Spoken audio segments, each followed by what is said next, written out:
nzai zvakare vana vaMwari kuchirongwa chedu chamazuva ose kunai pastor pachirongwa patikuedza kubatsirana kupindura mibvunzo yatogona kunge tina inopinduruka nehumbo hunoonekwa mukati mebhaibheri. Tokutendai vari kutumira mibvunzo, rambai muchitumira.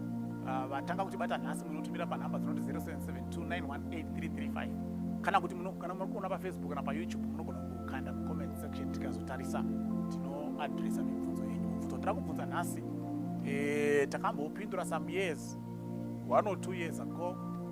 Si ndoda kudaira kuti vamwe vanga vasitava kuziva chirongwa chino ichi.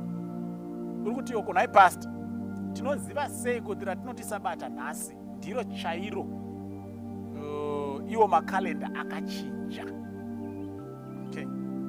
Now, ndisati ndaverenga bhaibheri ndida kutanga nekuti pane 2 masources ari reliable to convince us either kuti tiri wrong kana kuti tiri right pazuva ratiri kuti ndo sabata. The 2 sources are, number 1, the Bible itself. Bible rinonyatsotiratidza kuti saka ndiro here sabata ratiri kuti sabata nhasi raichengetwa kare. The second source are the Jews themselves. MaJudha haana kubvira akambochinja tsika yavo right from onset, kubva vachigamuchidzwa, kubva vachitanga kudzidziswa zvesabata, vachimboenda kuEgypt kwemakore 430 vachiri kanganwa, vakudzokera kuKenani vakanzi futi remember nesabata. Okay? Iroro ravaichengetera nanhasi ndiro ravachiri kungochengeta, havasati vachinja. So ukaona kuti zvebhaibheri zvinondinetsa kuti ndimboronda mavhesi acho, unongonobvunza muJew, nhai sabata chairo raichengetwa naMozisi nderipi? They will tell you kuti iri mavhiki aya mazuva 7 aya iri ndo sabata. Hatinobvira tamborichinja madzibaba edu, ndiro akangotisiyira asiyirwa nemadzibaba avo, asiyirwa nemadzibaba avo, asiyirwa nemadzibaba avo down the lineage. Saka regai ndingotaura zvishoma about the calendars, then ndobva ndaverenga mavhesi anoprova, anotibatsira kuti tizive kuti which one is the Sabbath day. Calendar rekutanga rinonzi the first calendar, rinonzi the Sumerian calendar. Raishandisa tinoti vaitarisa mafambiro emwedzi to come up with a month. Saka rinonzi a lunar calendar. Tine type 2 dzemakalenda. We have a lunar calendar and a solar calendar. A lunar calendar, they just look at the movements of the moon and they determine the days and the dates. Solar calendar, they also look at the movement of the earth around the sun and they determine the days and the dates. Izvozvo zviri very correct. Hapana chitombori wrong, because Mwari paakasika nyika pana Genesis chapter 1 verse 14, then God said, let there be lights in the firmament of the heavens to divide the day from the night, and let them be for signs and seasons and for days and years. Saka kushandisa zuva kana mwedzi kuverenga mazuva kunondori biblical. So the Sumerians, whether vaitenda muna Mwari kana vaisatenda, I am not sure, but zvavaitoita zvekushandisa kufamba kwemwedzi kuti vatitemene kuti nguva yafamba sei, zvazvitori correct and very biblical. Because after that kwakazouya ma-Egyptians, they developed that. They were also using the lunar, the movement of the moon. The Babylonians, the Romans. Now Romans nanhasi ndo achine calendar atichiri kushandisa, but it has also been developed. Because kwakatanga the Julian Roman calendar na Julius Caesar, rikazotwa perfected na Pope Gregory, okay, the 13th, okay, ratiri kushandisa nhasi rinonzi the Gregorian calendar. Zvese zviri kubva kuRome. But Gregorian calendar is solar based. Vari kushandisa the rotation of the sun. Ndokusaka tichiti gore rapera. From January to December, rimwe gore rapera.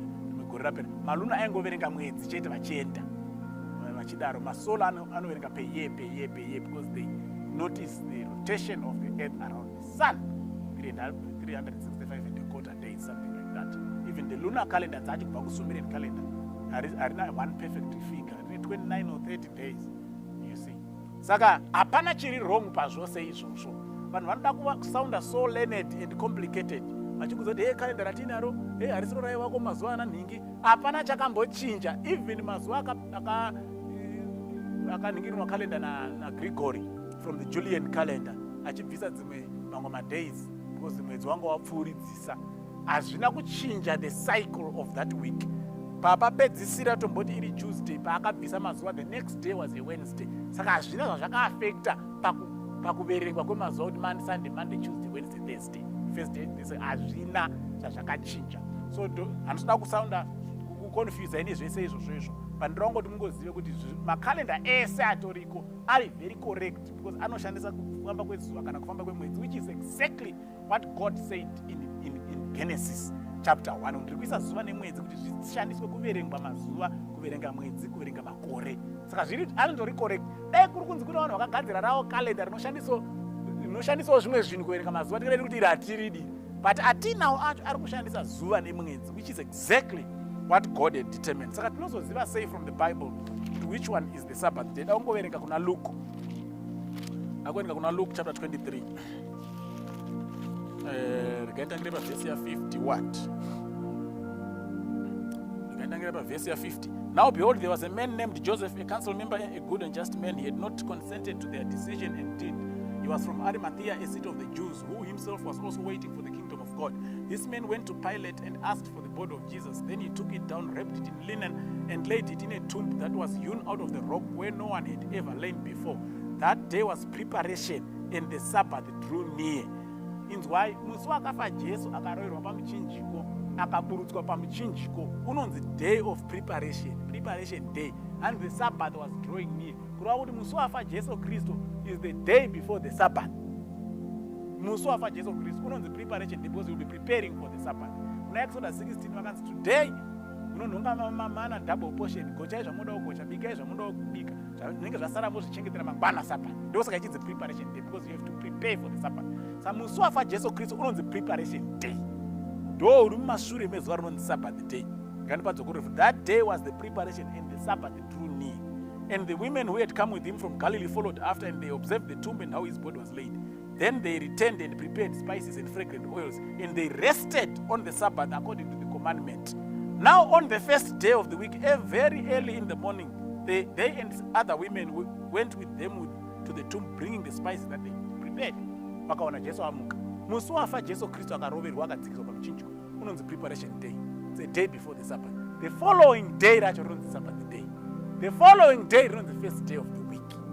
Saka kana uri munhu ari kutsvaga chokwadi kwete kutsvaga nharo, kana uri kutsvaga chokwadi chienda unozvibvunzawo wega kuti Jesu akafa musi upi, akaswera ari muguva musi upi, akamuka musi upi.